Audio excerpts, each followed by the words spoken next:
Property investing through a limited company. Hey, it's Chris here from Property Abundance, and in this video we're going to explore why you should be investing in property via a limited company rather than doing it as a private investor and having everything in your own name. It all boils down to tax. Okay, at the end of the day, it all comes down to tax advantages. If you do it through a company, you pay less tax. If you do it through as a private investor, the government have changed the tax rules in such a way in the last few years that it's just made it an unfeasible investment for the vast majority of people.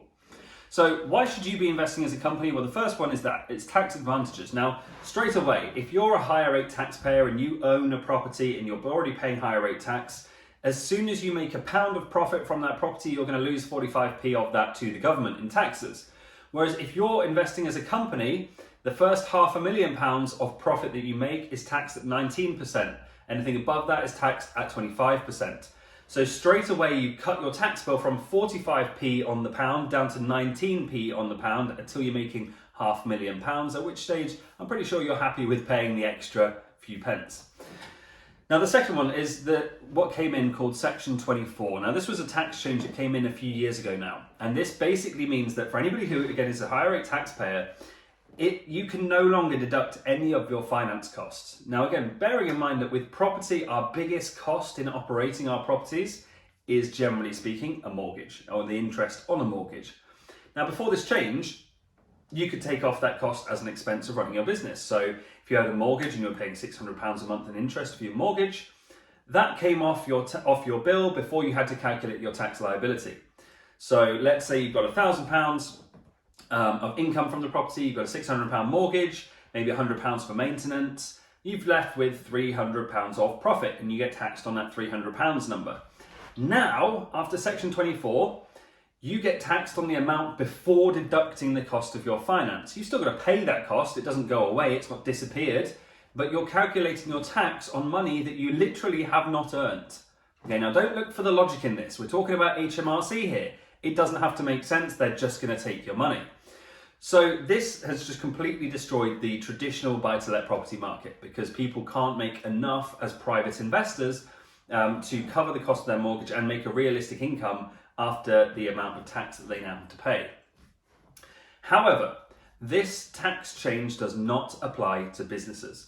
So if you are investing as a property business and you own properties within that business, you can still deduct the cost of your company's mortgage. So instantly, it's far more profitable compared to being a private investor. On top of this, we've got some other intangible benefits like limiting your risk. You know, if you do a property deal and you own it privately and it goes horrifically wrong and you end up owing loads of money to the builders or to whoever, that's your money, okay? And it's your things that they can come after. You know, if you owe a debt to somebody, they can come after you for your personal assets to clear that debt. However, if we invest in a business, it's not your things that are on the table. It's the business's assets that are at risk. So you're creating this separate legal entity and you're separating yourself and your things from your business and your business's things. And that gives you a lot of protection. So, you know, if you own your personal home, if you own a car, some jewelry, maybe you've got a nice watch, maybe you've just got some money in the bank, you can keep those things safe by investing through a business and detaching your liabilities. Okay, so you're keeping the risk in the business. And then finally, a nice soft touch intangible one is it just gives you a much more professional image. Okay, if you're building a business, you want to be able to build a brand name, you want to be able to build websites and brochures and recognizable features of your business. Whereas as a private investor, the amount to which you can do that is limited, especially when it comes to being checked out. You know, if it's just me as Chris Peel, then there's only a certain amount of authority and professionalism I can incur as a single person, as a sole trader. Whereas as soon as I'm representing my business trade stays and we've got X amount of assets on the balance sheet, we've got this team behind us, we've got all these properties, we've got this website, we've got this brochures, we've got this brand and the brand value, it's so much more professional. And that means that when we go to do more deals, it's easier to have that professional conversation and it's easier to build the business off the back of it because we instantly have much more credibility and much more authority in every conversation we have than I could have as just me being me. So, with that in mind then, how do you register a business? Well, firstly, if you go onto Google and you type in register a business UK, you're going to be presented with about 1 million different links with everyone trying to sell you business registration services. The one you want to look for is the gov.uk website. Now that's where you can go onto Companies House, register your business yourself. The only difference is that instead of telling someone else the answers to the questions and them filling in the form, you're going to fill in the form yourself. Okay, so it's exactly the same questions as a company that's going to charge you to do this would ask you. And they're going to ask you things like, who are the directors of the business? Now, you need to appoint the directors, and the directors are the ones that are legally responsible for the performance of that business and for the actions of that business. So, for example, if your business breaks the law, the directors are liable for that, okay, because you're the one controlling that business. So you need to appoint the directors. If it's just you, great, just nominate yourself. If it's you and a range of other people, make sure that you appoint directors that you want to have legal responsibility for that business. We'll also ask you to appoint shareholders and PSCs. Now, shareholders are obviously the people that own the business, okay? So you need to appoint the shares in the percentages that people will own it. So if there's just you and you own the entire thing, great. Put 100 shares in your name and you're done. If it's you and a partner and you 50-50, then 50 shares for them, 50 for you. If it's you and 3 other people, then you need to start allocating the shares in the proportions in which those people will own the business. Now, anybody who's got more than 25% shareholding in the property business will need to be identified as a person of significant control. Then some other things you've got to do as a business are, firstly, file your annual confirmation statement.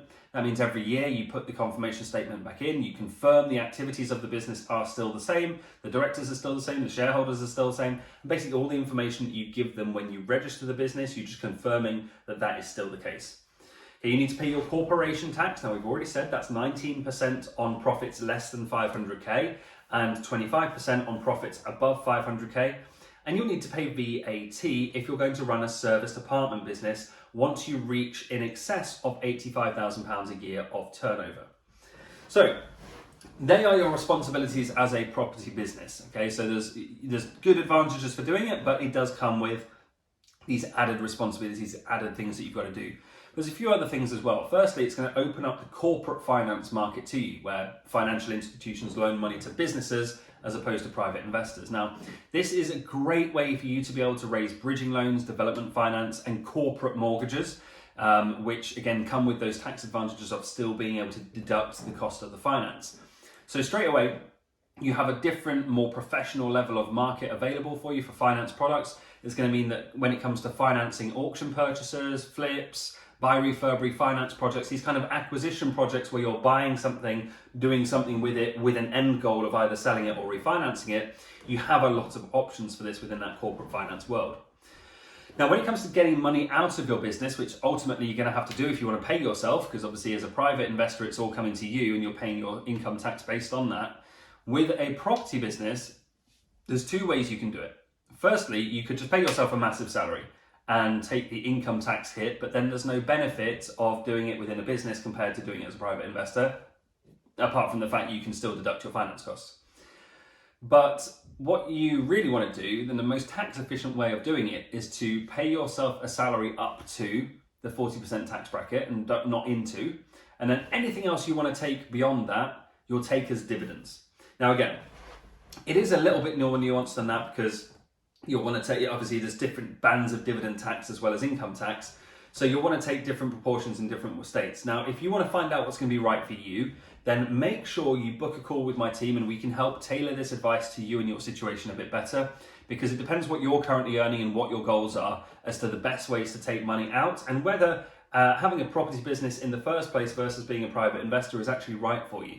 So what I've done is I've set some time aside in my team's calendars. There's going to be about a 30-minute slot where you can book a one-to-one with one of my team to get very clear on where you are right now, what you want to achieve, and the best next steps for you to get to your goals. That is available right now. If you search in the description down below, you'll find the link to be able to book that call. If you found this video useful, please do me a massive favor, hit that like button, drop a comment on what your biggest takeaway from this video has been, and please share this and subscribe to the channel and share this with your friends. It really, really helps us grow this channel. Hopefully you find this video content really useful. Make sure you subscribe if you want to see a lot more of this kind of stuff. And please share it with your friends that are thinking about investing in property to make sure that they set up right as a business from day one and get these massive tax advantages of doing so. Other than that, guys, have a great rest of the day and I'll see you very soon. Bye-bye.